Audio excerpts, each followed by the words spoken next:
Hi guys, we'll be talking about functions, domain, and range, and later on I'll also cover the ordered pair. Now, functions are usually expressed as f of x. F of x means this: function f of x representing function which has an input. The function f of x processes the input and produces the output. Now let's look at an example. F of x equals to x plus 1.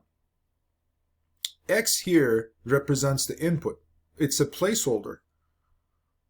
So any value that we put in for x, it will produce x plus 1 and it will produce an output. In this case, our output is 2 plus 1. Since x is 2 equals to 2, output will be 2 plus 1. Because that's what the function is, x plus 1. Now we insert the placeholder 2 in place of x, and plus 1 equals to 3. 3 is our output. This function also could be expressed as y equals x plus 1. It is same as f of x. We have a couple of rules for a function. A function must have many to ones. It could have many to one domain to range, but cannot have one to many. What that means is for x values that we put in, there cannot be two y values. And input must be valid for function to function. What that means is any x value we put in, the output must produce an output. The function must produce an output. Now let's take a look at the domain and range.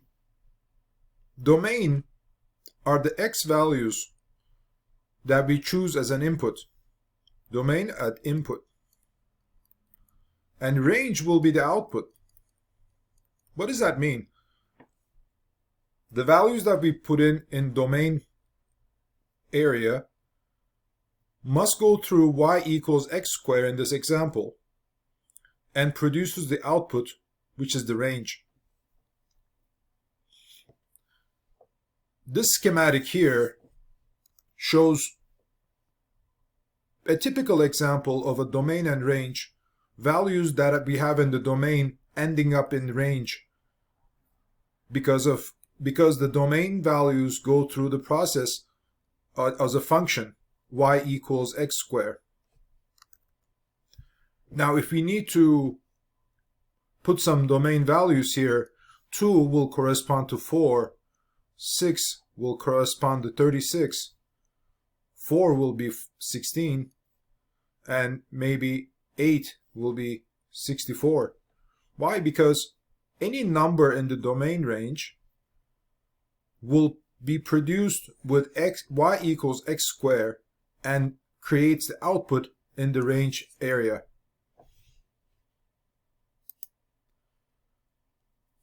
Here's an example of a function y equals plus or minus square root x. Now let's see if this is a valid function. If we insert 4 as an input in x, the range value could be 2 or minus 2. Our main rule for any function to be a valid function is there could be many to one functions, but not one to many. 1 from the domain and 2 values to range. This is an invalid function. And again, a y equals x squared is an ideal example for a valid function, as any value here will produce one value to the range. And when it comes to ordered pair is nothing but the input that we put in the domain. If we do y equals x squared and we choose 2, 2 will be our input, and f of x will represent the output. The output, once we insert 2 in y equals x squared, will be 4. So 4 will go here.